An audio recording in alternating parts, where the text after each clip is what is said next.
I got to work on this bench because I walked the bench all up. And then kind of solid up a lot of the little accessories on her. And then model some of the dark areas in the Luxor temple and on the columns. And just really just work on the details. I'm going to work on my details. Of course, his jewelry, especially these two cartouches on him. Then when that starts getting a little bit, slowing down, I'm going to switch over and do the painting of my ancestor, the Englishman, Scottish actually. He was from his great-grandfather was from Northumberland, Scotland. So you say, well, geez, Steve, your name is a Kemet name, second Ra. You're supposed to be pro-black or pro-African. Yeah, but I have to be, kind of like, I have to observe everything, I don't want to let one ancestor go. This guy was persecuted pretty rough to survive, actually, being a person that was not English. During that time, it was pretty tough. And even though his wife, who looked, I guess what you could say, more white or Caucasian or European, she's 100% Matapana. She is not from Europe at all. Her father was 100% Matapana, from the reservation, matter of fact. And her mother was 100% Matapana, specifically from the reservation. So she looked European, and and of course what happens is, this is a black and white picture, but if you see her, and of course by this point, women are spending a lot of times indoors cooking and doing more European type chores, so the skin kind of lightened up a little bit. But a lot of people in my family, they have the capability, they look kind of Caucasian-esque, but they have the ability to darken up quite a bit with exposure to the sun, quite a bit. And so when you see older pictures of Native Americans looking real dark, well, they spent like 99.9% of their time outdoors. The only time they went inside was just to sleep. I think they even ate outdoors, cooked outdoors, hunt outdoors, plant outdoors. They did almost everything outdoors. The only time they went inside was to sleep or protection from, weather like rain and things like that. Of course, in the wintertime, yes, they probably hunker down just a little bit more. In Virginia, it does get quite cold in the wintertime, but we don't have that many cold months. So, all right. So anyway, let me get to painting. And what I'm going to do is I'm going to break out. Now, I'm also going to do my mother's side, who is very much African. I found out through DNA testing she's actually from Benin, Africa. Yoruba, to be exact. Which I have some Yoruba friends, actually, that I was, really wanted to befriend. Just one moment, I have some things going on here.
Okay, sorry about that. I had to leave. I had a person that sold something off of the app. How's it going, Marco? The little Facebook Marketplace app. I sold a desktop. Ashe Nagas. And yes, Marco, Tom Ra, Emmanuel Stephanie Laurent.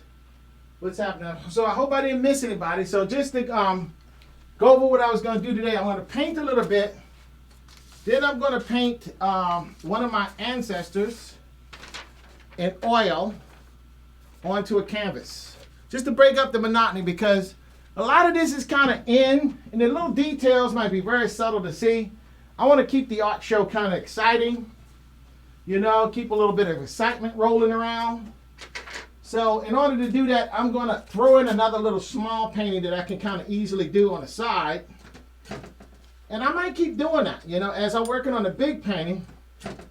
Throw in like a quickie, something I can do in one sitting, or maybe 2 sittings, something like that. Just throw in a little quickie, I really don't like to paint all at once. Alla prima is what it's called.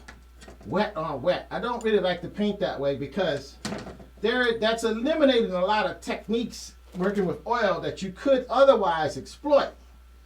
A lot of guys that do alla prima work today work in acrylic, all at once, because acrylic has like a 15-20 minute dry time for the most part. And if it's in the summertime, you don't even have that. And that's okay. It works really nice for people that with the acrylic type of painting technique. But oil paint, you can do a lot more actually with oil paint by letting layers set up, working wet on wet into the next day. It's just a lot more you can do with oil paint in that regard. And you can still, but it just takes longer. And you can think about what you're doing a little bit more. You can get your head out of the moment. And some artists like to work in the moment. They just want to get that paint done today. Hey, everybody, look what I painted. And then that's it. But there is a certain patina. There's a certain look, a jewel-like quality to oil paint. Like a precious stone-like quality to the paint as it sits on the surface. That you can get it with acrylic too, but you can just achieve it a lot easier and more different looks with the oil paint than you can with acrylic. And acrylic is basically invented since what, the 1960s? Early 1960s is when it was actually on the market and widely used. So you're talking about a medium that's only been around for about what? 50 years, 60 years maybe. That's it. And I was telling people, if you ever look at, I live in the state of Virginia, one of the closest art schools that a young person would go to would be Virginia Commonwealth University. It's a very nice art school. As a matter of fact, that's where I did my undergraduate. I'm an alum of VCU, or Virginia Commonwealth University. And from their fine arts department. I have a bachelor's from there.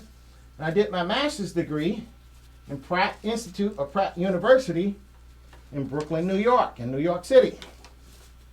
So for all you New York people, I spent some time up there before. And for people that's down south kind of folks, I'm a down south kind of dude too. So there we go. So anyway,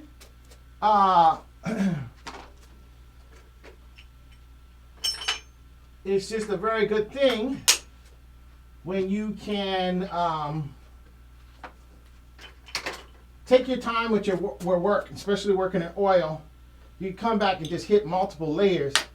It's just a really nice thing, And but a lot of times Jackson Pollock, this is the person I was talking about, then I was able to remind myself. He basically, the whole fine arts department is like one of his brain, he was one of the main people. He worked in Virginia for a while. And there is a group of artists that actually emerged out of this culture that he helped establish in this area, who eventually went on to establish the art department. They established, actually, I think it was some kind of polytech is what it was called. It's basically one place you would go to learn art. And then they took the Medical College of Virginia, and because Richmond didn't really have a city school. And what they did was they combined MCV, this art college. It was very, very popular. People came from all over, Pennsylvania, New York, down south, everywhere to go to the school because there really wasn't that many really good art schools. And because let's try to understand why was Jackson Pollock so important. Because Peggy Guggenheim, I'm sure some of you people from New York know about the Guggenheim Art Museum or Guggenheim Museum, where they have a lot of very, very rare, collectible, very valuable pieces of American art. Peggy Guggenheim is one of these wealthy philanthropists that basically sponsored a lot of the major artists that we take for granted today. One of which was Jackson Pollock. And she basically, what she did was bought him a home up in upstate New York somewhere. His wife was also an artist, so they lived there, absolutely on her dime. And the whole deal was just make as much art as you want. Of course, at the end of the day, I'm going to own most of it because I'm paying your salary, I'm paying your groceries. I bought you a house, you know, essentially, that's what happened. And therefore, almost everything you make is mine and you can keep some of it. But at the end of the day, everybody's going to die. And so somebody's got to take care of this work. And so it may as well be a very wealthy person like me because I have means and a method to take care of it. And of course, what she did was build the Guggenheim Museum because she didn't do this just with Jackson Pollock. She did this with a lot of other classic American artists. These people are just basically like history. You know, it's like Abraham Lincoln, George Washington. They're just the mainstay of American art. If you're going to go to American art school, you're going to learn about Jackson Pollock because he was a substantial artist. And he just made all of this kind of like splash art. But he used acrylic. He used enamel. He experimented with all these non-traditional paints and mediums. Well, they didn't hold up well over time because now, only 40 or 50 years down the road or so, his work is starting to crack, break off, and disintegrate to everyone's chagrin because his work is worth millions, tens of millions of dollars, hundreds of millions of dollars, hundreds of millions. You know, maybe $200 million, maybe some of his work.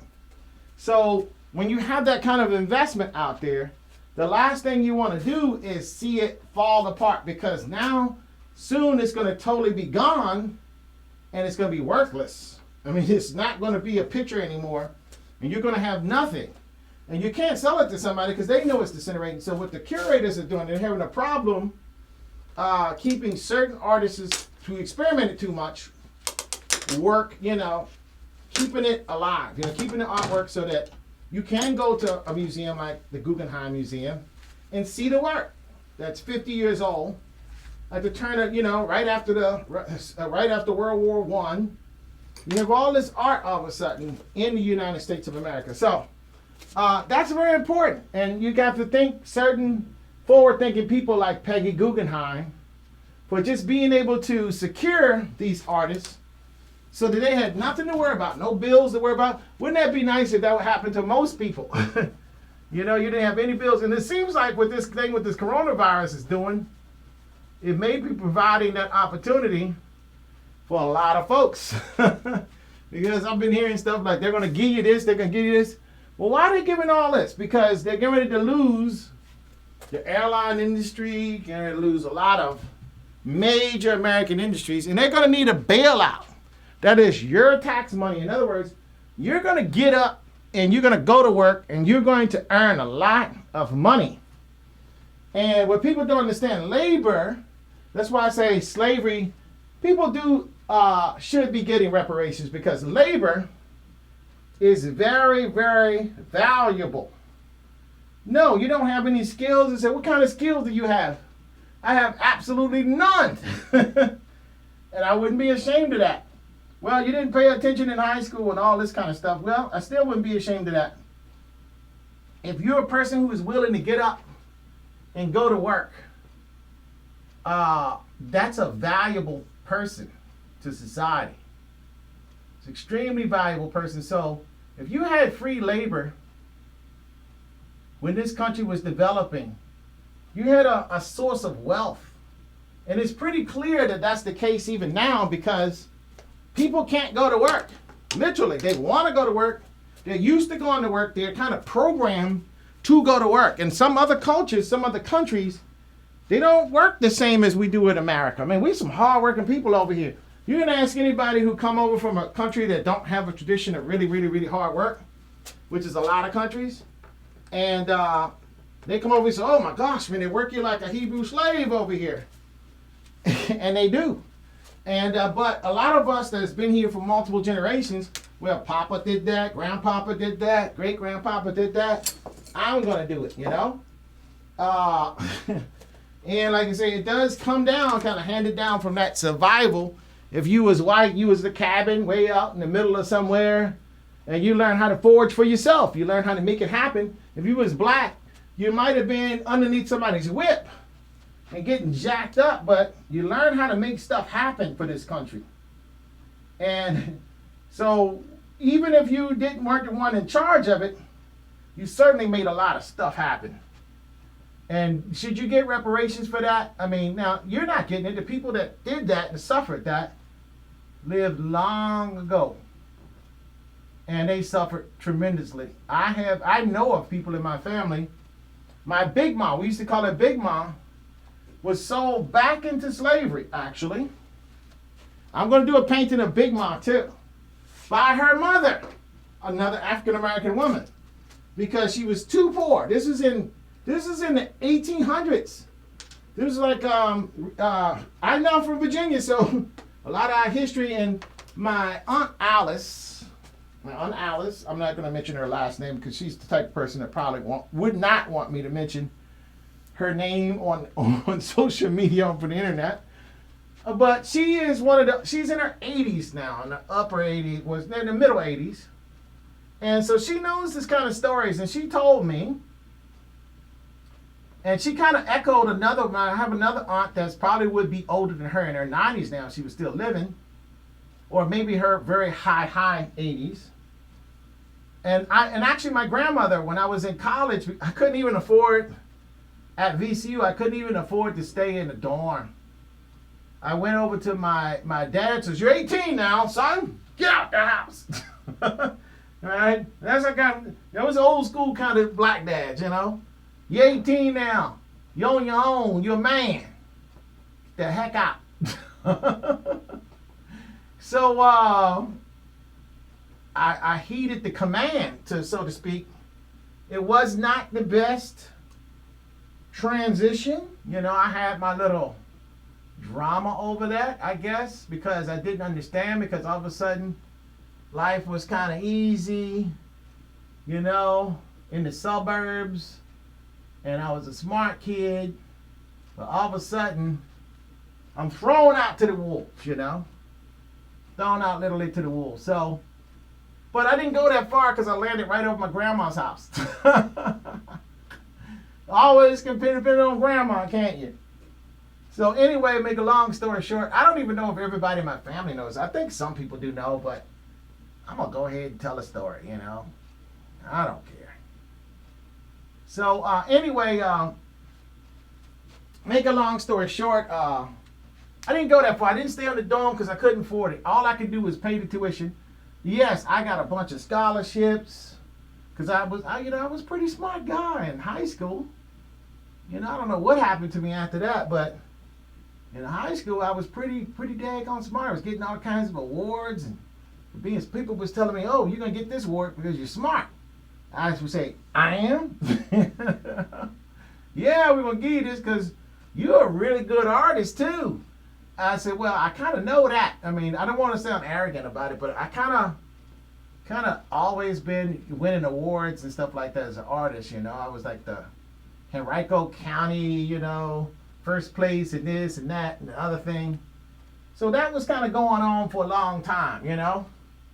So I kind of got a little bit of, by that time, I mean, high school, I used to play football, and I had these glasses. You know, I wear glasses now, but I wore glasses even then. Of course, I wore contact lenses when I was trying to be, when I thought I was good looking, you know, for a little while. You know, just for a little while I thought I was anyway. then reality hit me, and I realized, God dog, man, just go ahead and do your stuff, man. You can't be going around trying to pimp too much. But anyway, make a long story short, I'm at VCU and I'm struggling. Even I'm working bagging groceries at the local Pantry Pride, I think it was the name of the grocery store I was bagging groceries at.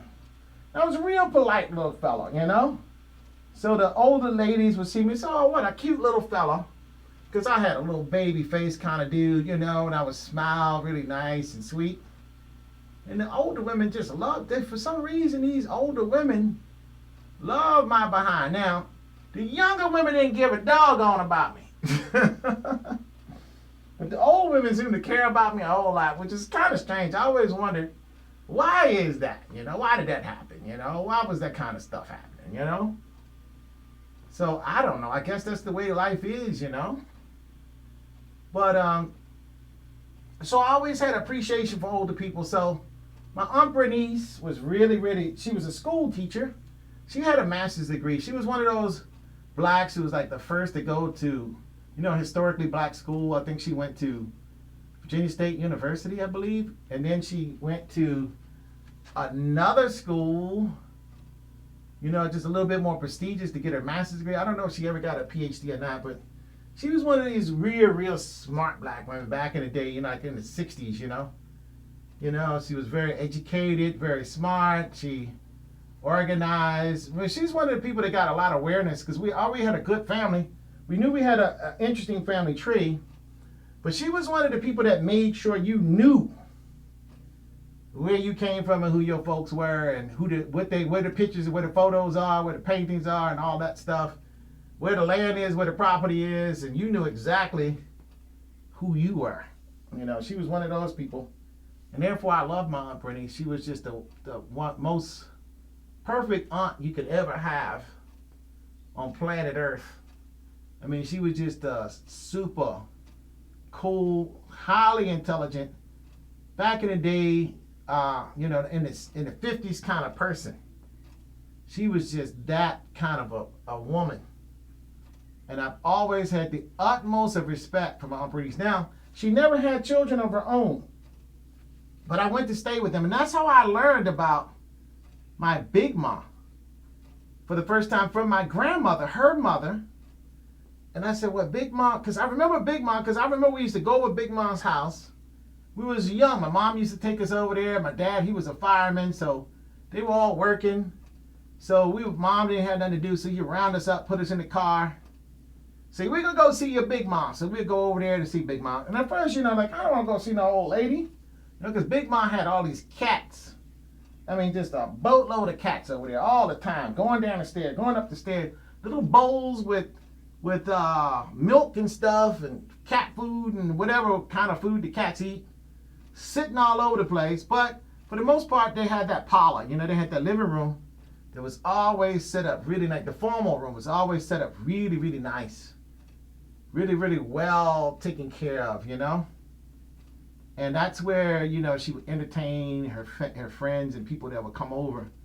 And she would tell us that I didn't know what was going on. What happened was when I was young, I was, they didn't know how to comb my hair. And you would say, okay, Big Mom, who is they? Who is it they that didn't know? Mom didn't know? No, it wasn't her mom. She was sold already by then to a white woman from Chester, Virginia, to be the doll baby. Now, she wasn't sold like picking cotton kind of stuff. To be the doll baby of a wealthy little white girl, who wanted to have an actual human being as a doll, a toy. And so her mother saw that my great-great-grandmother, who I never learned her name because she moved to Philadelphia. She moved to Philadelphia and took the money that was given to her and started a new life for herself there. And she sold my Big Mom, whose name was Hannah, by the way. And I might want to even do a movie about that. I've already started on the script for that. But I don't have any money for it now, so I'm not investing too much time into it. Because I hate to put a lot of time into something that, okay, I don't know if I can go all the way with this. I can't get this thing all the way done, but I'm just going to simply call it Hannah. But anyway, she didn't have any choice. My big mom didn't have any choice in it because it was something that her mother did. And she sold her to this white family. And what happened was she was a little child. I mean, she was not even old enough to even probably speak at that moment when she was sold. She was just born, and I don't know who the father was. Maybe she was had out of wedlock. I don't really know the circumstances behind that. Because like I say, when you get somebody like that, there's not a whole lot of conversation they're going to have, because what happens, they go to church, they become a decent woman, they're married. They don't want everybody to know that about them. But Big Mom's dead now, and I'm living over my grandmother's house, who is Big Mama's daughter. I think my grandma is the third oldest daughter in that family. I don't know exactly. Maybe she's the second oldest, but... And my Big Mom was confirming this story as my Aunt Bernice was telling me, and I was going, oh my gosh. But I remember my Big Mom telling me that this man would come over, he'd just say, bend over that stoop right there. And we just little kids, we don't even know. My Big Mom, she used to sniff snuff. I don't know if you guys know what snuff is. It's some kind of tobacco stuff. You would put it in your nose, and she used to chew tobacco, and she had a little spittoon over on the spine, and she would spit every once in a while. So she was definitely what you call a Southern woman, culturally and in a lot of ways. So I remember all that, and the cats and the whole scene, so you could imagine what her house was like. You know? And like I said, she didn't have a bad house. It was in the Maggie Walker area. Maggie Walker is somewhat popular, so the Maggie Walker area of Richmond, Virginia is where she lived. Matter of fact, my mother went to a high school called Maggie Walker High School. So that area is known to be the stomping ground of Maggie Walker. So Maggie Walker was contemporary to my grandmother, my Big Mom, what we call Big Mom, Hannah Brown. Her last name was Brown. So anyway, she was sold back into slavery, and a type of slavery, because she was basically a toy. She didn't have free will. She was not really treated that bad until she got to puberty. And she told us this herself. And when she got to puberty, what happened was she started getting breasts and a little hip and, you know, some thighs and whatnot. And the white men in the community decided they was going to take advantage a little bit, you know. Because this is a woman that probably is raised pretty ignorant. Because that's how they dealt with black people. They want to keep you as ignorant as possible. And I'm sure that's how she was, because she wasn't a stupid person, but you can tell that probably whoever raised her didn't give her exposure to as much. All her exposure probably came after she got away from those people. You could just kind of tell it, you know. At least I could. I was really young. I'm something like 5 years old or younger, you know. Of course, we met her even younger than that, but, you know, by the time I could start remembering the stories, I'm about 5 years old. And she said that the men used to come over, they just said, bend over that stoop, and she didn't know what they were doing. And I would say, why is Big Mama telling us this? You know, by this point, she's already an older woman. You know, she lived pretty old, but I have pictures of her actually on my when I say ancestors, on my Facebook album. Pictures of her with her daughter, which is my grandmother. And anyway, she didn't know what they were doing. So basically, essentially, they were raping her. And she didn't even know. So a lot of times I see these memes that they have of the slaves, women, and I see movies like these black women really knew what was going on. I'm pretty sure, since I knew somebody who lived that literally, who told me what's going on, I'm sure these women, they kept these women so naive, I'm going to use that they didn't even know they was being raped. They just didn't have a concept of it. Even though something bad was happening, they didn't have a concept that something bad was happening. I just know because I remember my Big Mom telling us about it. Just as a matter of factly, as well. That's how basically she was doing it. I don't know why she thought it was important, but I'm the type of person, I'm an artist, so I had a photographic memory. This stuff was just registering And maybe that's why she was telling me, because she knew that she is a grandchild, little son there, little grandson, great-grandson actually, that's that kind of a brain. He's got that kind of a head in him. I don't know. I don't know if she knew that or not. Because even though she was raised the way she was raised, she still was very wise. I mean, she was not a dumb woman by any stretch of the imagination. She's a very intelligent person and very perceptive and very keen to be aware of things. So I'm thinking she knew what was up, you know? And anyway, make a long story short, it was clear that she was starting to cause trouble with the white folks because these other white people men start coming over and basically taking her into the woods. And, you know, I guess when they were not looking, instead she became a problem to the people who basically was enslaving her. And of course, she was not the cute little kid anymore to this little girl. This little girl is now a teenager. And she became a problem to the father. And ultimately she became a problem to the little girl. And it was decided upon that she should be gotten rid of.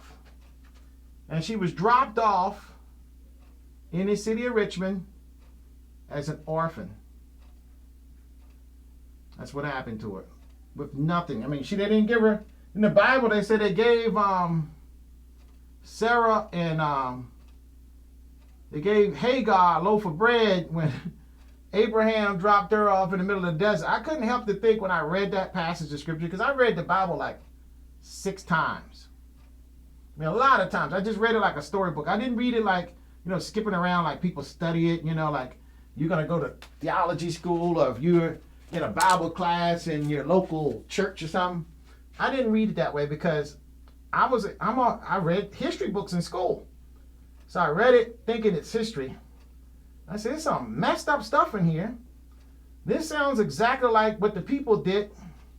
The same kind of mentality of the people who jacked up my Big Mom.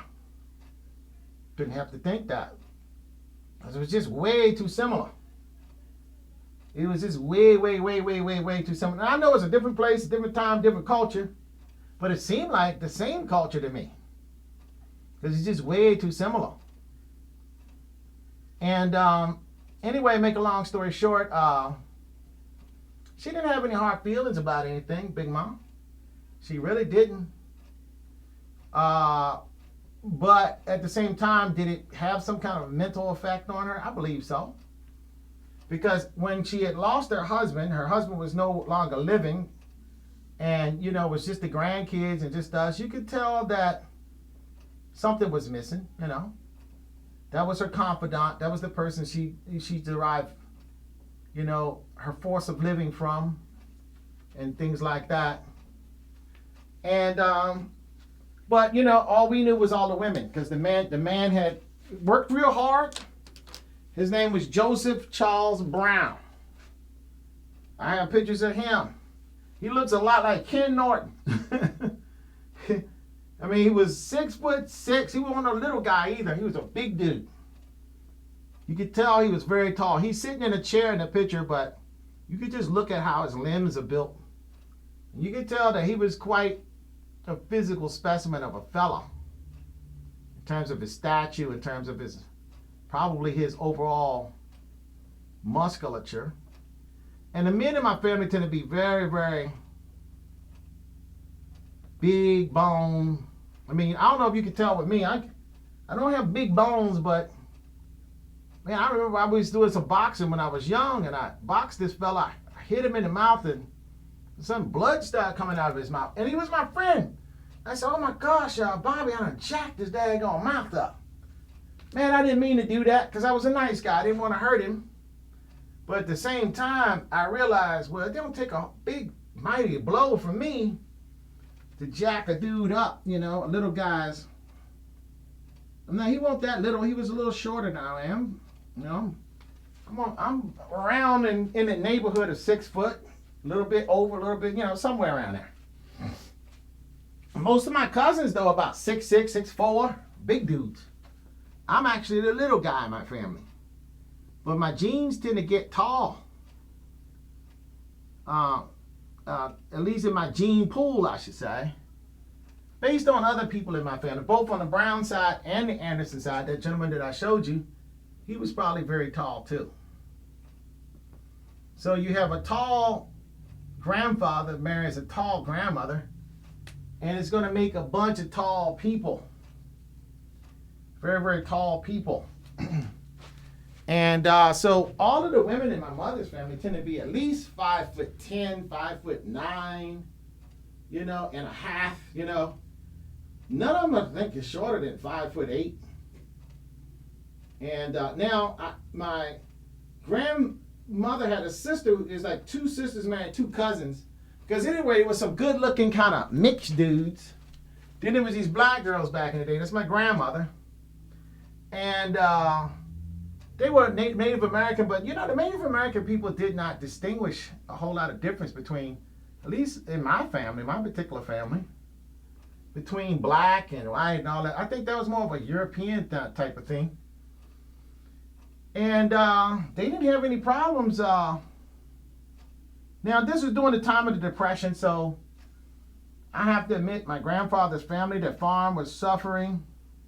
They weren't doing the best, and my great-grandfather had taken them out of school, so they might have missed some of their education. So I don't know if that factored in or not, but I don't think so. I just don't think, I know the history of my family, and they've been mixing for 100 years before then, so I don't think they had any issues with, a different look, or something like that. I don't think that's something that factors in. It don't even factor in today, so. And I don't see any record in the family of that ever really being an issue. As a matter of fact, it seemed rather much the opposite.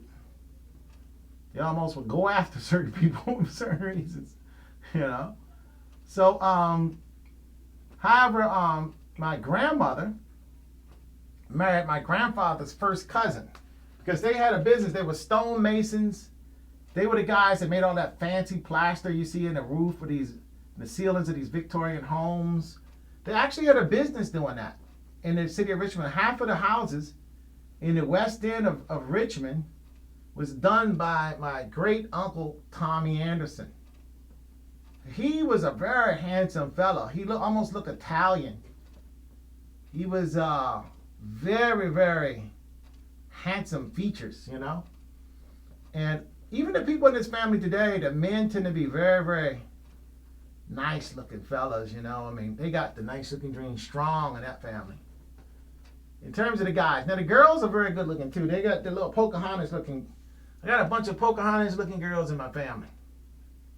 They really got that look strong, man. I said, I got some of the cutest cousins you ever want to meet in your life. And I was saying, it's a shame that all of my cousins is my cousins because they look like girls I would want to date. Some of them I think I tried to date, I ain't know any better. And then some of the older people said, no, that's your cousin now. You better go easy. We're having family reunions. You guys, that's your cousin now. You got to watch out now, So, make a long story short, I don't know how I deviated on to that, but getting back to Hannah Brown, who was sold into slavery, I went and I learned this story from my grandmother when I went to live with them. I'm so glad that I was kind of poor coming out of school. And I did have the opportunity to spend time with my grandmother before she passed on. I think out of all of the grandchildren my age, I think I was able to pick up, because I lived with her every day. I woke up, I got ready for class.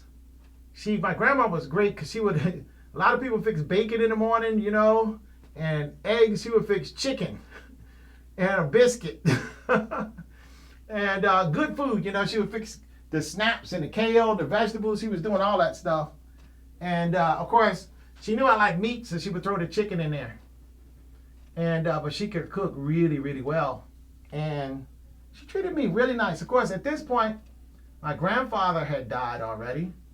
And it was just my grandmother, my Aunt Bernice, and my Aunt Nancy living in this old big house. It's a big house on Overbrook Road, right in the middle. Actually, it's the biggest house in on that whole block.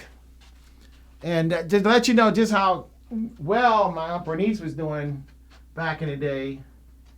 She wanted to get, this used to be a neighborhood that back in the day, not too many blacks could get into. And they were the ones that got into it. Of course, once certain people start getting there, a lot of people start moving away. Other people start moving away. Anyway, make a long story short, that's my big mom. She told us that story, how she was, like these things was happening. I just was very touched by that. I mean, I was very young. But I said, oh my gosh, I mean, this happened to somebody, my big mom. And, you know, you're trying to grapple with this story because you're learning it at a super young age. And it's a pretty deep concept to pick up at about 4 or 5 years old, wherever you are. Then you ask your mom what's going on. But then I was curious about that. So when I when I was in school living with my grandmother and my Aunt Bernice, I asked Grandma, I said, what happened with Big Mom? I mean, what's up with that? I mean, and then anyway, just not too long ago, I was at visiting my mom at a hospital stay, and my aunt came over. She kind of confirmed the story, a different aunt, my Aunt Alice, and she kind of confirmed the story of Big Mom being sold back into slavery. But she said that, you know, it was not so much that she was snatched or taken. It was more or less a type of thing where my great-grandmother was in agreement with things and kind of was running the show on that thing, you know, and allowing and actually going along with it and benefited from it. And for that reason, of course, that person can be viewed as a mean person, not cool. So my aunt was saying how she was not the best. Now, I don't know how that is, but because, like I say, that's a different generation. And in my family, they really rarely would talk about things like that.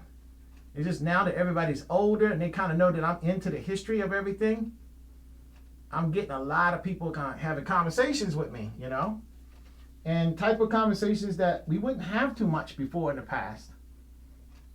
But, you know, people, there's people that don't know if they're going to be here next year, you know, but they do want you to kind of know what happened in the family, especially in light of today, where there's a lot more consciousness to know those things. These stories are starting to really get told now about whoever's left. And I'm thankful for that, but because I think it's very interesting to know.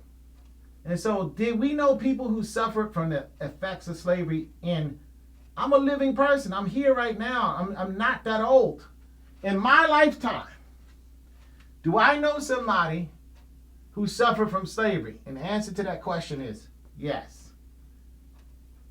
Should that person have benefited, being that they were dropped in the city of Richmond as an orphan, basically having to fend for herself? And it wasn't for Joseph Brown to kind of took pity on her. He didn't care that, you know, back then I was supposed that the black man knew that this stuff was happening. He didn't care that she might have been damaged goods, you know, or whatnot. I mean, he didn't care. He married her anyway. He married her. He didn't just live with her and sleep with her and procreate with her. He actually legitimately married her and raised the entire family, all girls. One boy, Bubba. Bubba moved to Philadelphia. Nobody ever heard of him again. So he kind of was a lot of moving to Philadelphia going on. So I don't know all about that. All I know is that Bubba moved to Philadelphia, and I don't know if there was a Philadelphia connection in the Brown family or not. But it seemed like a lot of them would move to Philadelphia. If there is a connection, that connection is gone. The people who moved. Because that's just how it was. I mean, not everybody would communicate, you know, every little thought they was having back then. They just weren't doing it. And they would just move away, and it was often the case where you would never see that person again in your life. And that was the case with Bubba. He was never seen again by my grandma, because I saw a picture. I said, Mom, Grandma, who is this guy right here? He's like hanging around y'all like he really, you know, should be there. Who's this strange looking man? I mean, that ain't Grandpa. She said, that's my brother Bubba. I'm saying, like, Bubba, how come I have an uncle, a great uncle, by the way, even, and I'm a man too, you know? How come I have an uncle that I never even heard of before. That just don't seem right. My family is very close and we're very together and loving. Why are we gonna leave this one out? You know? But, you know, I think it was a mentality, and I think that prevailed even in my lifetime, where especially if you was a man, back then, okay, you're a certain age, trying to get up out the house, because I understand that, because the man of the house back then was probably slowly killing himself from just overwork and exhaustion. And he was doing that as self-defense. You know, to preserve his life as much as he can, to take some of the burden off. He would, I don't know if he would lovingly or not lovingly do it, because I think at that time, you know, if a man's drowning, they're not going to say very politely, "Pardon me, but would you mind to pass me a life raft?" I think they're going to say, "Throw me a line," you know? So that's what I think it is. I think a lot of black men, what they would do is they felt the burden in their body. They knew that the life was getting sucked out of them. I mean, I know women feel like the life is getting sucked out of them when they haven't given birth. But back then, the work was so hard. I think a lot of men got the life sucked out of them. You can see that men are living a lot longer now. And black men historically have not lived as long, because in generally, they had a much tougher life than everybody else in this country. And it's just now that they're actually starting to have a similar longevity as others. Just now, I think. I mean, they're getting pretty decent health care. I mean, because at a point, you didn't really have doctors. You didn't have a doctor. If you was having babies, you would probably be with a midwife. And I remember, even when I was young, the doctors would come to black family in Virginia, in Richmond. I'm talking Richmond, Virginia. The doctors would literally come to I remember when the doctor had his bag, and my mom would call him when one of us is sick. And he would literally come to the doorstep.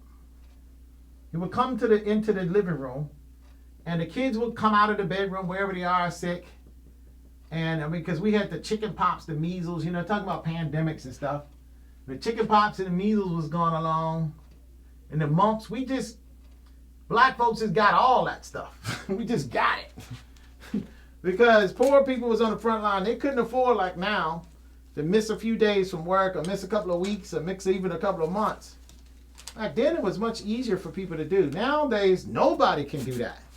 I mean, we all now missing time for work, and it's like, okay, next month rent's coming, you know, the mortgage, whatever. Car payment's coming. What am I going to do? Well, I don't know what you're going to do. It's going to be a pretty tough thing. So now they're trying to figure that out, because the way they have society now set up, and it hasn't always been that way for some of you younger people. I don't know if the older people are that sensitive to it or not, but it wasn't that way. It was the way back in the day that I remember anyway, there was one guy, that was the father. He got his little lunch pail. He went on out the door. He went to work, and mom stayed at home. When you came home from school, mom was at home. And she made sure you did your schoolwork, and she fixed you some food, and you did what you were told to do, because if you got home, dad wasn't going to play with you. He was going to jack you up if you was out of line with mom. He was going to just go, man. Sometimes he would get the belt and give you a spanking with the little tin-tail strap or whatever, or with his belt off of his waist. And other times, he just ain't had no time for that. He just yoke you up in your chest, especially if you was a boy, and kind of showed you what it's like in the real world if you act up. And I think what happened was a lot of men grew up knowing that, you know, if a big dude yoked me real good, that might need to be the most pleasant thing. Maybe I need to listen to some authority. And then I think a lot of sisters that used to see their brothers get yoked up a little bit, they kind of started respecting the authority of a man up in the house, you know. Just going to say it like that. I think nowadays what you got is all this stuff about that's not fair mentality. And that's just not reality at all. Because life ain't fair. It ain't never been. And if all of a sudden we had a little period in the 80s and into the 90s and going into 2020s where it seemed like it should be fair, I would say you grew up, you probably were born in 1990, and you grew up in a delusional existence where in school or wherever you were, they told you that something had to be a certain way to be fair to everybody in there. And of course, that seems okay, and you can do that because at your own house, mom is the one who's laying down the law, and she don't want to be more this way or that way with one kid or the next. And so most of our education in terms of what's fair, what's not fair, comes from our parents and the way they deal with us. But when you're out in the world doing things, you don't have that. It's different. And they're not going to necessarily be nice to you. Some people are sneaky. They won't even say anything. They'll just jack you up so nice while they're smiling at you. And you're sitting there going, well, they're smiling at me. But why am I still feeling like I'm getting jacked up? Well, they've got very sophisticated, some of them, on exactly how they're going to jack you up. And you're not very sophisticated on how you're going to avoid being jacked up. So therefore, you have a situation where you have people getting shot in the street and junk. No defense skills whatsoever. When I say defense skills, I can say I was raised kind of in a tough neighborhood of Richmond, Virginia called Church Hill. Whereas if you couldn't fight, you was going to get jacked every day by some big, nasty dudes, man. They was black, too. And they was going to jack you up daily with no daggone mercy. Yes, that is what happened back in the day. But you learned to respect the authority. Respect that dude. That dude can throw down. He can fight. It's a big old tough dude.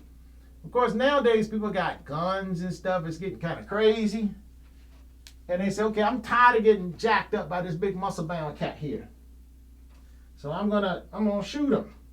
Well, then that started a whole different kind of thing going on, where the natural selection kind of got messed with too much.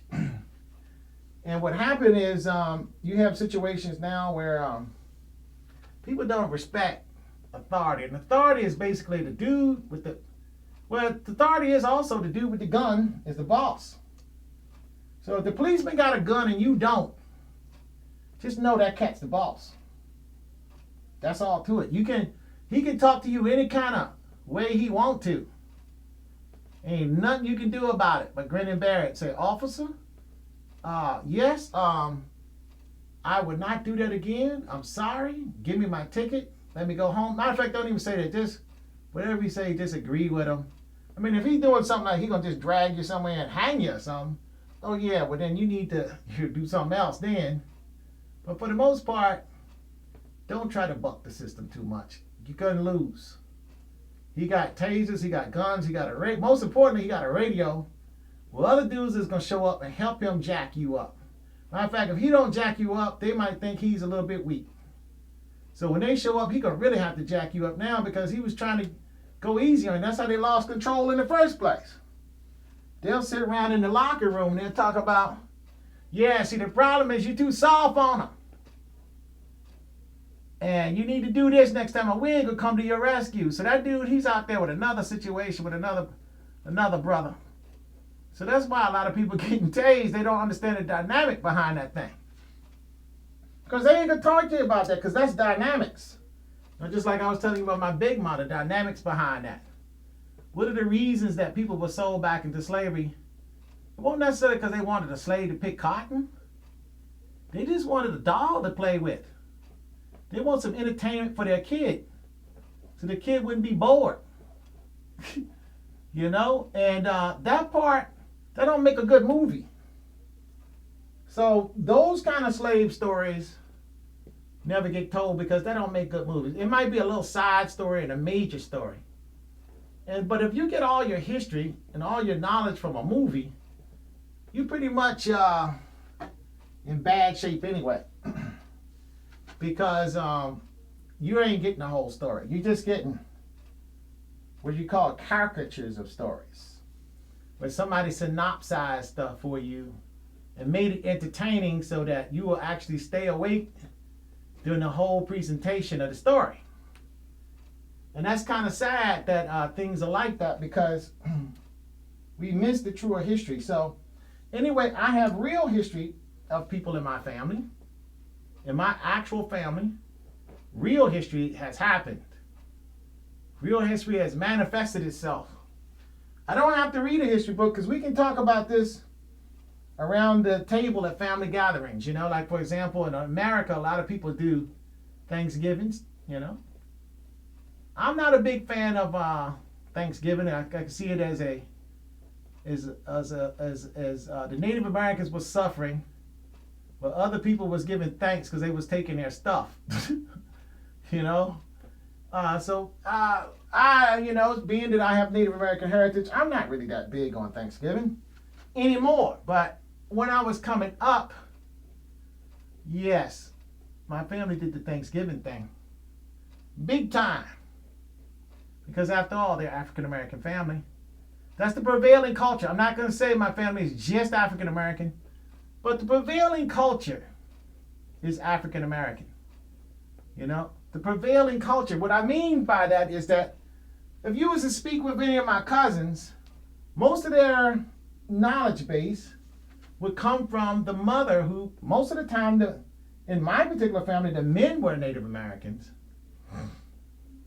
Or coming from Native American heritage, and the women were coming from African American heritage in my particular family. And then other families sometimes, and I think with Native American women, they're generally soft-spoken people. They're not going to go out and, you know, say, oh, this is a person, a foreign person, or this is a person outside of my culture. They're kind of a little shy. You're not going to get them doing that so easy. So most of the time, if there's going to be a mix between a Native American and somebody else, most of the time it's going to come from the man is going to be the one who is Native American. So my family is African American and Native American heritage combined. And we still are connected to the land on the Native American side. So that's how we know that very well, because there's history that goes with land. That land has always been in our family. So, so when you have something that's always been there, there's a reference point that you cannot be, you really can't be thrown off because you got the reference point there. You know, you got the reference point looking you right in the face and say, well, hold on now. I mean, I know a lot of people that's white. They don't have all this land like this. Look, this is in the state of Virginia. And actually, to tell you the truth, Grandpa had this land, great-grandpa had this land. And it's the same land. They're passing it down from generation to generation. Well, a lot of white people do that. They pass the land down. But a lot of black people in America didn't pass it down because they just didn't have it like that. So then you go, well, how did we get it? And of course, the natural stories start coming out. Then that's when Grandpa and Grandma and the aunties, they all explain to you, well, son, you know, we are Native American. Oh, really? I thought I was just a lighter complexion black guy, because back in Richmond, there was lighter complexion black people. And I just felt like I was one of them. I didn't know that I'm also this. And of course, you have lost by this point a lot of the cultural things that they practice on the reservation, because one side of your family is dominate more so than the other.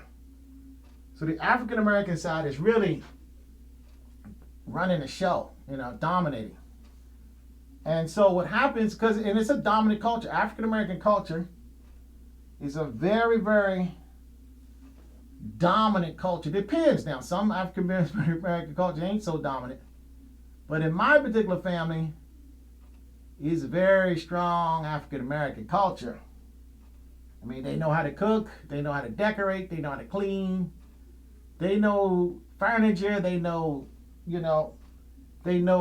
some history, they go about education. They're those kind of blacks, that's the kind of black folks they are. They're not just somebody that's sitting there, just like, well, they keeping it away from me and I don't have it. My family's gonna go out and get it if they ain't got it. They're gonna go get it. And you better leave when they're gonna be on the top. They might start off kind of near the bottom somewhere. But at some point in time, you're gonna see them running the show, man. And it might start out with another dude doing a little something in there. But ultimately, at the end of the day, they're going to be a big part of the action. And then a lot of them are very, very, like I say, they're very subtle people, so they don't have any problems leading from the back, from the middle. But they're smart, man. I've always been very impressed with various people in my family. The achievements that they were able to do back during a time where people of color, let me just say it that way. I keep saying black this and black that. But it's true, it's black. People of color didn't have such an easy way to go. And they were able to do it, literally. I mean, they didn't just do it, they did it well. They did it in a very magnificent, decent, and noble manner.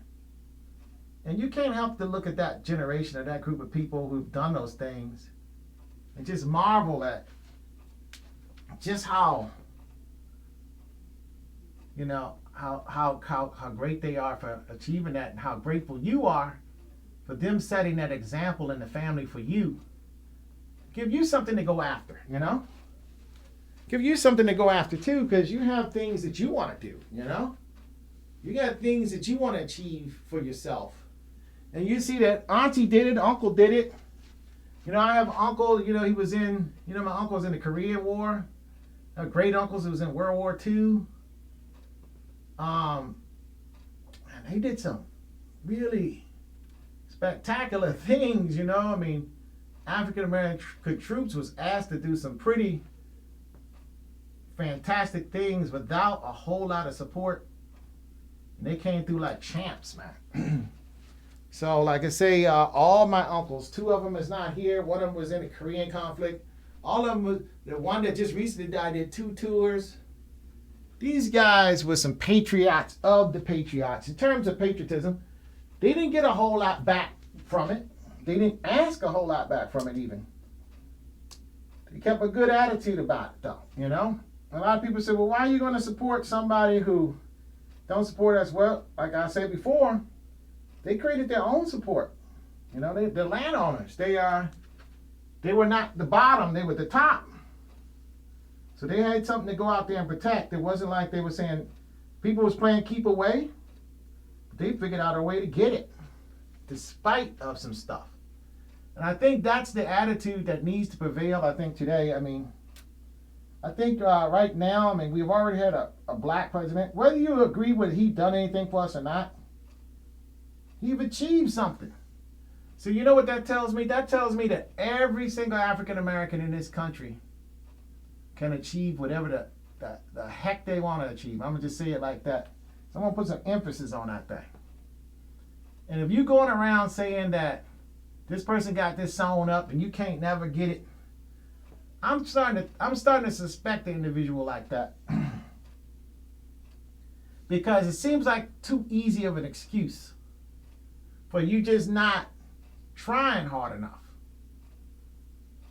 And most of the time when you try something, anything, whether it's a sport, and guys that do sports, you guys know this. You're not going to go up and slam from the top of the key with a full court press every single play. The other team is going to come back and they're going to rally and they're going to get a rebound or two and they're going to put the pressure back on you. That's called sport. But people that is good at what they do, people that's go-getters about their sport, they're going to rally to that, and they're going to bring back their own game on them, and they're going to put the daggone wood to them.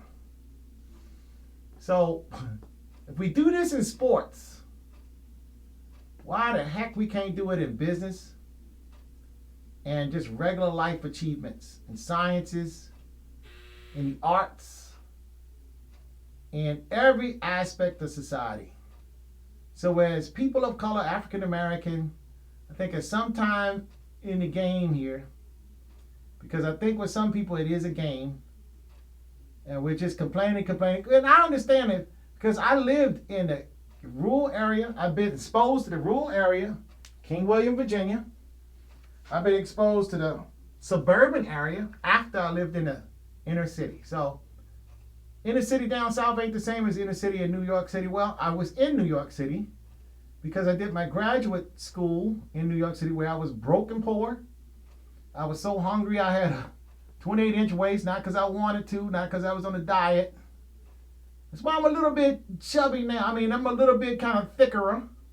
So I told myself I ain't gonna never be some dude with a growly stomach every day again after this point. I'm gonna at least make sure I got a little hustle on enough to give me something to eat. Because at one point in life, and I was a little too proud to kind of get your dad say, you're a man now, you're on your own. I was a little too proud to even call home and say, Dad, send me some vittles, send me some money for vittles. I worked a job, I did a lot of credit cards, and almost killed myself from exhaustion, but I graduated. I'm not trying to brag on myself, I'm just trying to say that sometimes you can call on powers that you don't even know you have, because pressure makes the diamond. And without that pressure, you just remain a big lump of coal, which when the heat comes, that thing just gonna burn up and turn to ash. But that diamond, you can throw as much heat on that thing as you want. That thing just gonna look at you and laugh at you. You ain't gonna beat it. So if life is trying to turn you into a diamond, but you insist that you want to be treated like a lump of coal, that's on you. That's a choice you make. But don't look at life giving you turns, and as long as you living and breathing, and what they used to say in the old days, I got the activity of my limbs, and you have your body is working right, and your brain's working right, and nothing like that's happened to you, you can still get at it and get things going. It don't matter what age you are, what juncture in life you decide to start getting at it. It doesn't really matter. Or what even happened before. What bad people was involved with you that you don't want involved anymore. None of that matters. The only thing that matters is your own reality.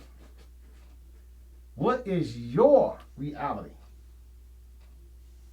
What is your reality? Because you create that. Nobody, daddy can't create it for you, mama can't create it for you. Because a lot of times we say, well, if my dad was this way, my mom was better, I wouldn't have turned out like that. But I had bad examples. Nope, no, that's not it either. Nope, that's not it. Ultimately, at the end of the day, the person doing the thinking was you. The person making the decisions wasn't mom. They didn't have control of you like remote control, and wasn't dad. It was you. So, the thing that you should do is just fess up. You know, I did some things. And I could have swerved when I should have curved, you know. I should have swiveled when I should have waggled, you know, whatever you needed to do. And so now, at least I have the intelligence to know that I should have swiggled when I should have wiggled, you know. And so now I'm going to go ahead and do my little swiggle. Go ahead and do that. You have permission from the universe to do just that. But to go around and say, well, this person has done this, therefore this has jacked us up since till forever for 100,000 generations. That's not true too. But at the same time, if somebody has done these things to you historically, in other words, they did it to your ancestors, you still have the right to reparations, because those people still benefit from what their ancestors did to you. Land that was obtained by white slave masters was obtained from the work of your ancestors, that they may still have in their family today. They might even made it into a historical site even. Still prospering from it, just coming there just so you can see the plantation.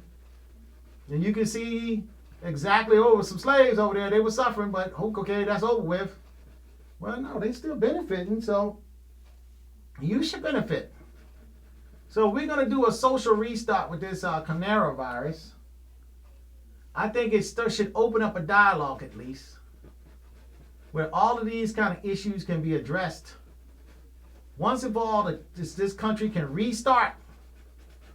And this time, restart right.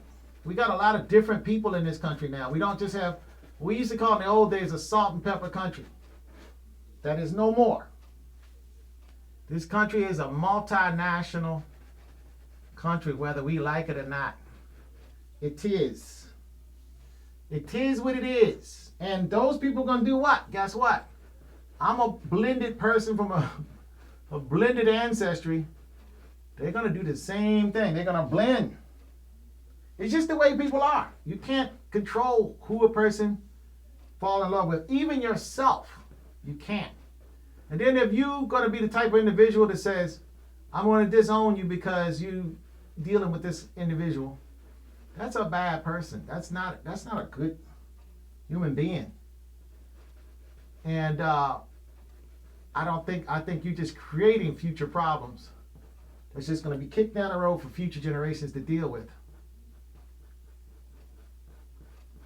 I think you're much better saying, no matter who you get with, I'm going to support you in everything you do.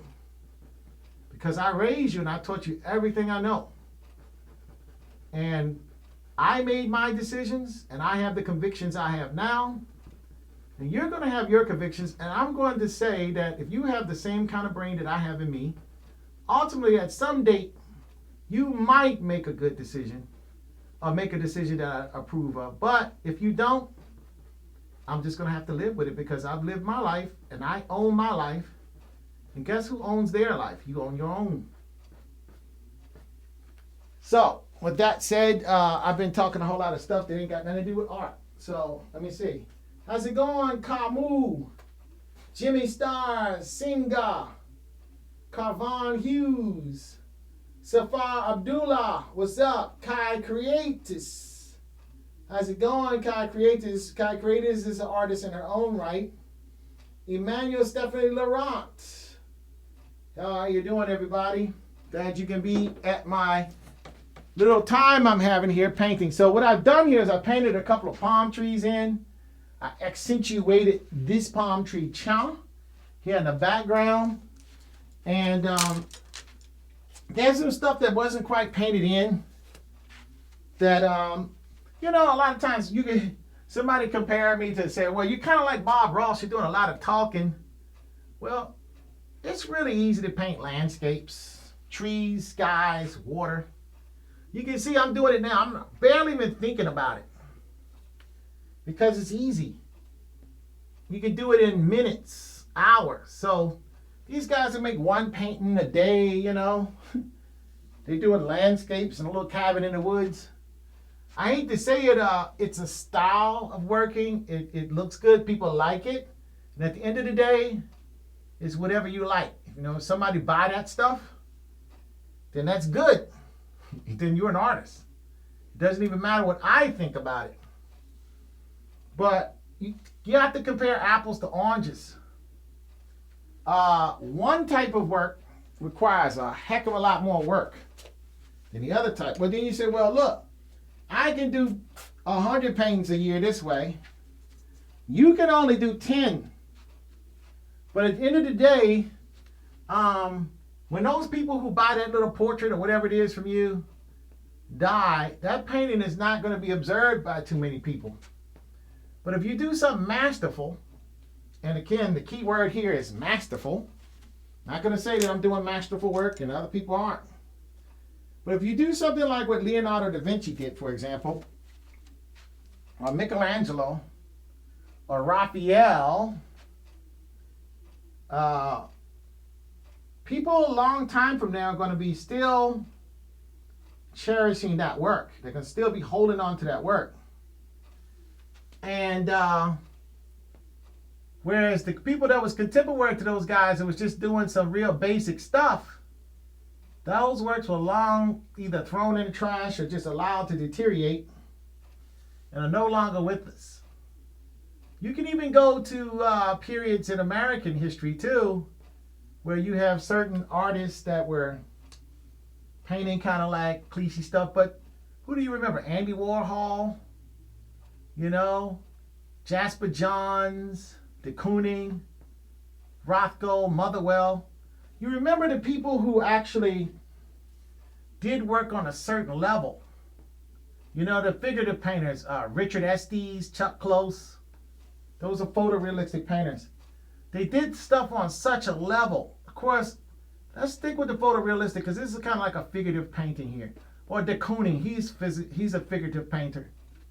They did things on such a level that you just can't ignore it. And it takes a lot of work to achieve the type of paintings like, say, for example, that Chuck Close made and Richard Estes.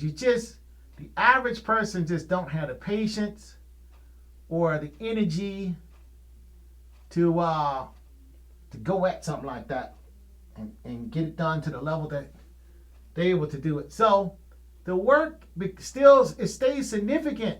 The work stays very significant. Where there's other people that was making work in their various towns or provinces or wherever they are from, and the work just is not remembered. You might find it in a yard sale somewhere for $10.99, and the only reason it's valuable maybe because it was done back in 1957. But even to look at it, looks kind of dated to that period. But it just doesn't have the same kind of presence that the work of, like I say, Estes or Chuck Close has. It just doesn't. So it has value because it's old now and somebody kept it. That's the most important thing. If something looks special after the artist die, it's going to be kept. The work's going to be kept. Okay, so what I have is a couple of palm trees to kind of add a little splash of goodness here and there in it. And what I'm going to do is, there's a lot of other things I can do to this painting. I don't know how many people is with me, but if some people are still in the room, I might try to do that portrait in front of you. But if you're in the room, make a comment so I can know you're here, because otherwise I don't know how. I'm not that good with Facebook, so I don't even know how to know who's in the room looking. But if nobody is in the room, I'm going to assume nobody's here. I'm going to continue to stay focused on my main painting here. I'm going to continue to stay focused on that. So, but if somebody comes in the room and they want to see me start a painting from the beginning, and maybe try to learn something on that, or just to see something from the beginning kind of get developed, by all means, let me know. I don't have no problem stopping this one and going on and doing that. Okay? So send me a text if you are in the room and you want to see me do that. If not, I'll save that for another time when there are people in the room. And I will carry on doing this particular piece here. I will carry on doing that. Okay, so basically, I'm going to carry on because nobody's saying anything. So I'm going to assume that right now, at this moment, I'm just in here monologuing to myself. Which maybe I do that a lot, but you know what? And you would say, well, how in the world you do these long video streams here on Facebook that sometimes is 2 or 3 hours long? Then you even have YouTubes of them. So you can also check me out on YouTube, because I'm starting to make edited versions of this show on YouTube as well. And I'm going to be doing other things on YouTube, like some tutorials on how to do this, that, and the other thing, just and some of my jewelry work and things like that as well. But I'm also going to focus on the painting on YouTube. So you're going to see development, for example, of this painting on YouTube. You're going to see that. And so it's not just Facebook. So if you miss me on Facebook and it gets like lost in the sea of Facebook posts, just go to StevenForeman.com. I mean, just go to YouTube and go to Stephen Foreman. And then you will see, go to my video section and then look for the shows. And I kind of got the shows numbered on YouTube, For example, it's like show 1, show 2, show 3, show 4. I have one show, but I'm using like Final Cut Pro, the new one, to edit, or just using Final Cut Pro on my laptop. And I really don't like Final Cut Pro. I like Adobe Premiere better, but I can see Final Cut Pro used to be the bomb back in the day, but God dog, it's terrible now. And I don't like the way it behaves at all, because it seemed like I just had a lot more control with the old Final Cut Pro and with Adobe Premiere in terms of putting resources and just being able to control my hard drive. The way the Final Cut Pro works now, it just combines everything into this one big old giant file. You can't separate your resources and organize. And maybe you can, but maybe I ain't work with it that way, because I'm just too much into the old way of doing things. But I just don't like the way it works. It's kind of non-intuitive as well. The other version was very intuitive, the way it will work. It just seemed that, it's like a pleasure to work in that program. You just kind of knew what everything should do without having to be taught too much with it. And in this version, it's like if you don't read the book and the instructions on how to do it, you ain't gonna know how to do a lot of stuff very intuitively. And there's been programs, graphic programs especially, that, with my kind of brain, I've been able to kind of get in there and never get any real training really on the program, and just work the program like a champ, know how to operate the program like I've been using it all the time. I mean, maybe I've just been fortunate that way. I'm hoping I'm not just getting older. I don't think I'm getting older. I think it's just the Apple started making some changes in the way they go about things. And I think it's because of the success of the iPhone and iPads and stuff. And I don't know if that's the best for production, people who actually use this stuff professionally. I think they're going to be supplanted eventually by Adobe. I really do think so. I think Adobe is going to own artists who use digital whatever, as well as a few other companies. But Adobe is going to always be up in there real strong. Because Apple, I don't even know if the Macintosh is going to be the platform. It used to be, it is the platform, it was the platform for artists, but I don't even know if that's going to be the case anymore. What I did was just separate the separate the tail feathers of the hawk from the background by just painting some nice water to separate that, make that peninsula, that body of water, from the falcon. Because a lot of times it's the separation that makes the difference, to make something pop out from the background. So it just has to be separate. Now I have a nice dark feather color against that nice tinted teal of the water there. So that kind of separates the falcon quite nicely from the background. So I like the way that's working. And I may even try to separate the falcon a little bit more with some of this.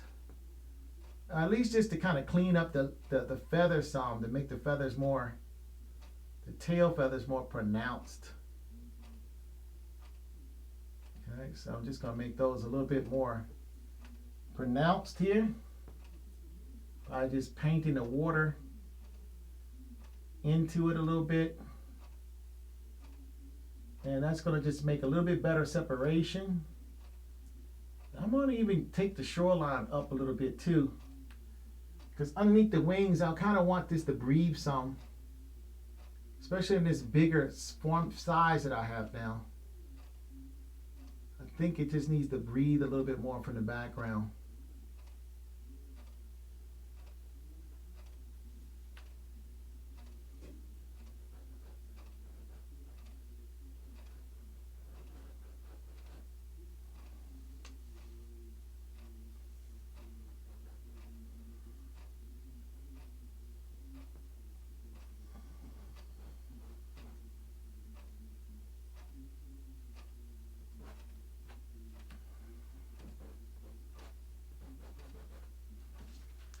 Okay, so starting to slowly kind of take its shape up, getting the elements kind of a little bit more etched in to where it should be. And then what I'm going to do is just go around, refine. I guess this is a good moment now. Let's see if anybody's new in the room. Okay. Well, Damon Magala is watching. Maguri. Damon Maguri. How's it going? McGarry, perhaps. Okay, and like I said, I'm just going to kind of go around and just touch here and there where I should, and try not to touch where I should not too much. But I think I'm also going to go into this the dark shadowy area of this tree here that's more in the foreground, because it's not pronounced enough. I kind of have it gesturally drawn because I don't want the painted, because I don't want the eye to just linger there too much. So I kind of have it painted in kind of like an out of focus style. But I do want the darks to be kind of well maintained, I want the darks to be well maintained.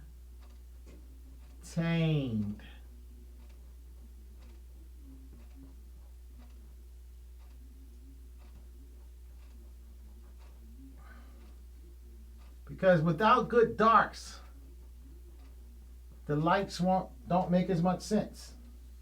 If you're going to have good light, you also need to have good dark. Everything in life is a complement. You have yin and you have yang. Well, you're going to have better yin if you have better yang.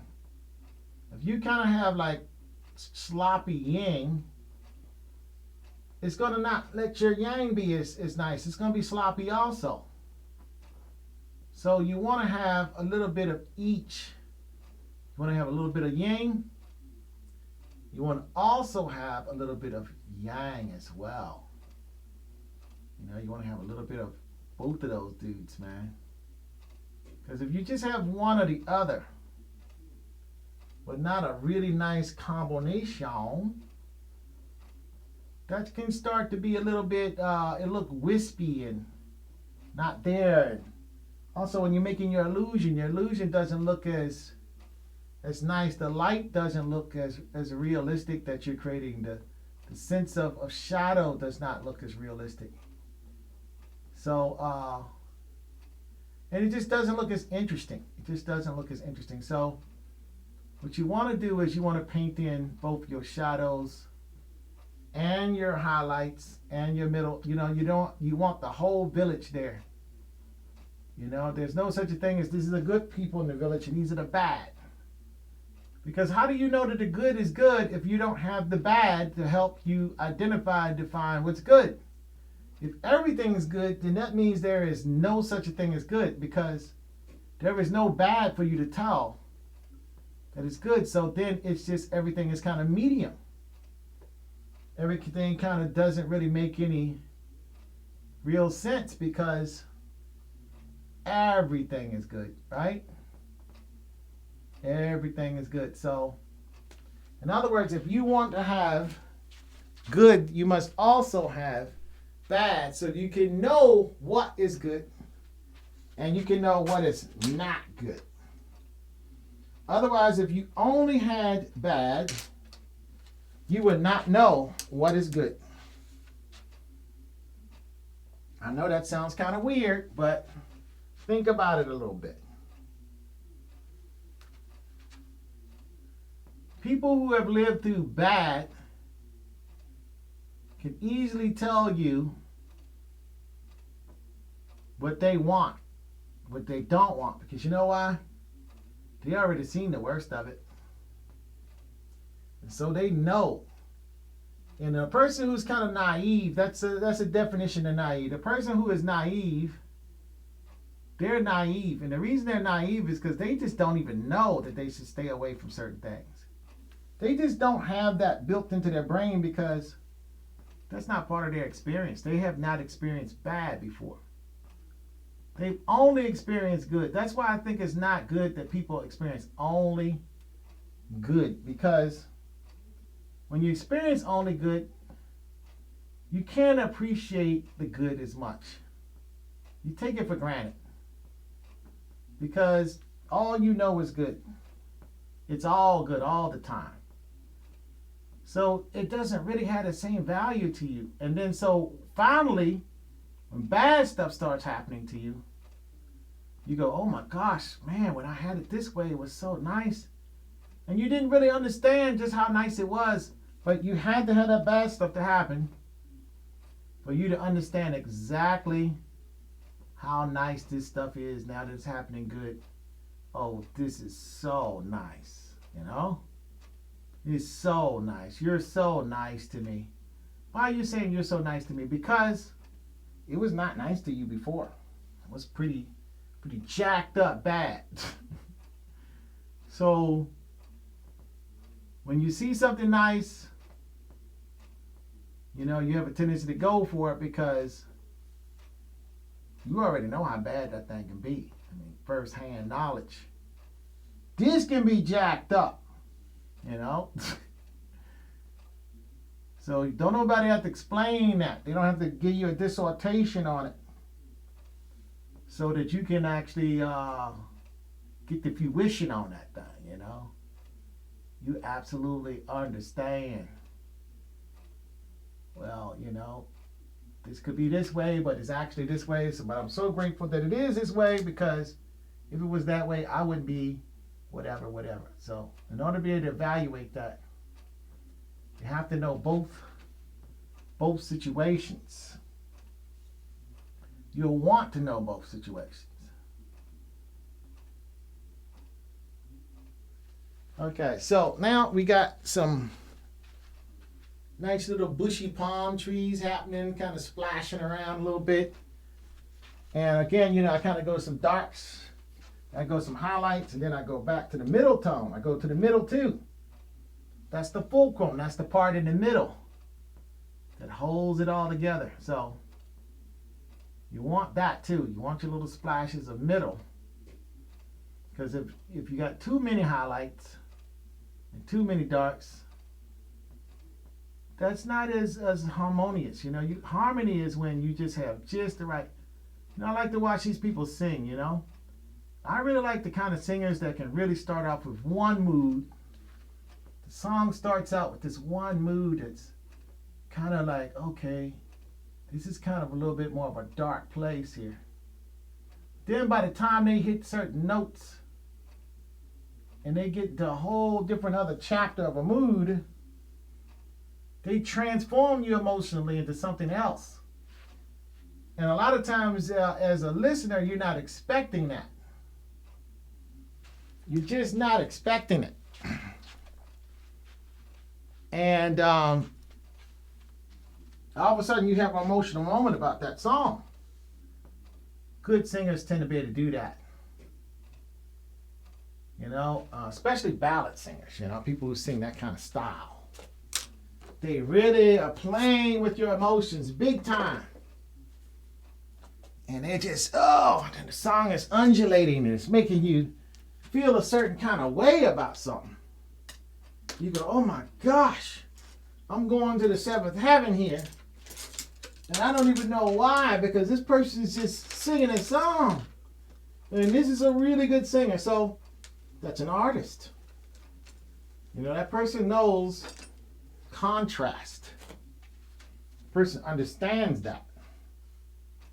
And they understand to make my song interesting to this person, I must be willing to break the daggone cycle of the norm and get into the cycle and risk myself. Because people are going to say, oh man, that's kind of dark, that's kind of rough. I mean, don't they want to really win this competition? See, they got some tricks for you. They got some stuff in there for you. And so if you kind of tired with them for a minute, they're going to teach you a few things about yourself and how you feel about something. You know, artist. You know, or a person with a certain kind of soul. Let's stop saying the word artist. It's a certain kind of soul that person has, or that they're able to tap into or express. Okay? They're able to tap into that with ease. That's the thing is. And then you've forgotten about that. It's not like you don't have it either. But you're the type of person you got busy with other things and you've forgotten about those things. And that person reminded you through their song or through their music or through their dance or through their visual arts. They reminded you of that. And then you woke up for a moment right there. And you recognized. And you might have gone on back to sleep right after that. But just for that one little brief moment in time, you did wake up and recognize something. You did do that much, at least.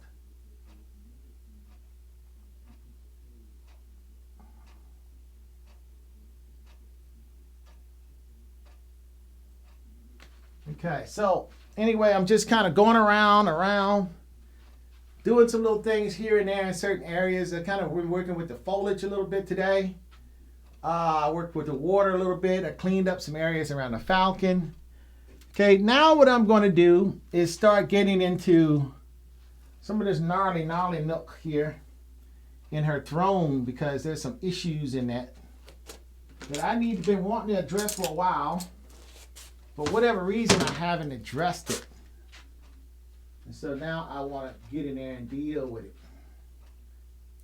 Okay, and like I said, and probably also for my, depending on where I am, maybe tomorrow or maybe just for my YouTube audience. For those who are checking to my YouTube, I probably would do the portrait painting there. Probably would do the portrait painting on YouTube.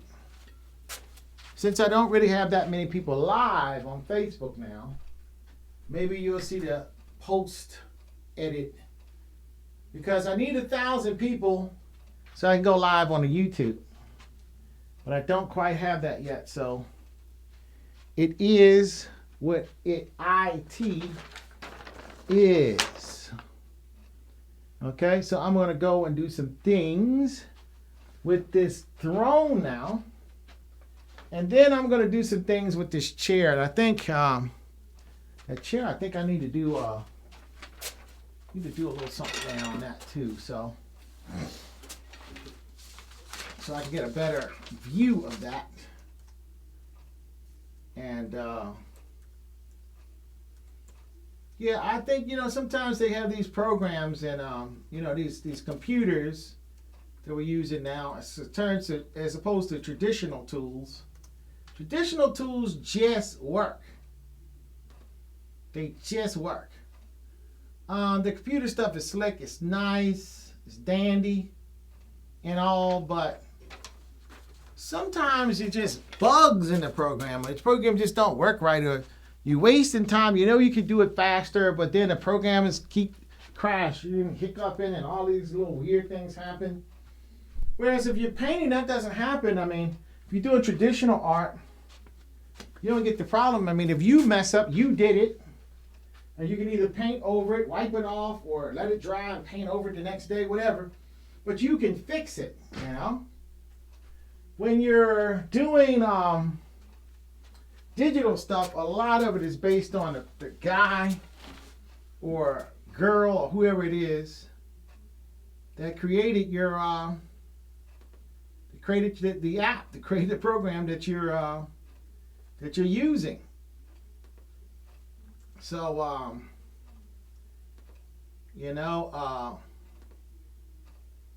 and the same thing with all this stuff that's on the internet now. I mean, in terms of social media, you can social media all you want, but sometimes it still boils down to how does YouTube work? YouTube at one point said, okay, you can stream if you have this many subscribers, and then they could just at a moment's notice say, oh no, you can't stream with that. What you're going to have to do is you're going to have to get this many subscribers if you want to stream. And you go, okay, well, at first I thought it was, one thing, and now you switched it up on me, They're in control.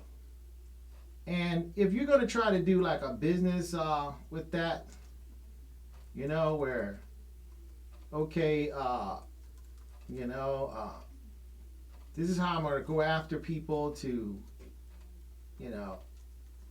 expose my paintings so I can sell my paintings. It's going to be kind of tough because they are really in control of the destiny here. In terms, if you start a traditional company, you can buy, you can rent a building or office or a studio or a suite in a particular section of town, and you put some TV ads and let people know this is what you're doing, and you get that spot hot, and you sign like a 6-year contract with the person that you're getting your space with, and then you go down to the Commerce building and you start you start making start doing business. You get the license and stuff to do business. You're doing a really good job, making people know who you are, but you're spending money doing that. And but the money is well spent, because once you got that block for that 6 months that you purchased that space and you advertise at 123 Jump Street, USA, this is where I am, come look, at what I'm doing, come, this is where I am doing this, come. People are going to come. People are going to check your stuff out. The people that are interested, the people that are not interested, they're not going to check your stuff out, They're just going to go about their business. But there's going to be some people that's interested in what you're interested in. They're going to network. They're going to reach out to you. They're going to want to participate in what you're doing. And now you have your gathering place. Well, you try to do that on social media. Get your gathering place. Get your group around you that's kind of have supporting issues. You like the same things. And then all of a sudden you're sending out streams to these people, and then all of a sudden the company decides, you know what, you can't do that no more. We changed the rules. This is the only way you can do this now. And that's very restrictive, and that's very, now it's free, and it's kind of nice because people say, I can start a business, I don't have to spend all that money. But sometimes it's just better to spend the money and have something solid than to not spend the money and just have a whole bunch of wishy-washy stuff where a person can, they give it and they can take it away. They're like God of social media. I think that's one of the problems with social media. A lot of people go to Facebook jail, they go to whatever, they do things, they're breaking the rules. Most people don't even read those rules. They even know if they're breaking them or not. Facebook is something that they're using organically because their life is organic.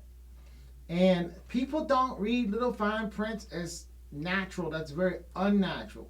What people like to do is spontaneously do things. They like to spontaneously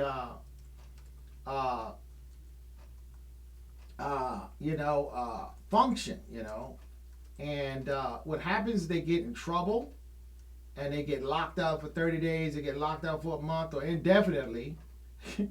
And, or the rules change, the goalposts change. You're going for this goal and you're investing. Say you're even spending some money to get subscribers to come to your whatever. Organically, you just pay the YouTube gods or you pay the Facebook gods, and they make your stuff appear in the search engines in better places where there's more traffic. All of a sudden, you start getting this traffic. But then all of a sudden, they change the rules. So now you have enough, and now you got to buy some more. So you can see very clearly how these people are kind of like lords over things, and they have they kind of have rights over the space. It's like they created this universe, and they're literally the gods of this universe, literally. And it's almost like it's not fair, It's like because they have a lot of power,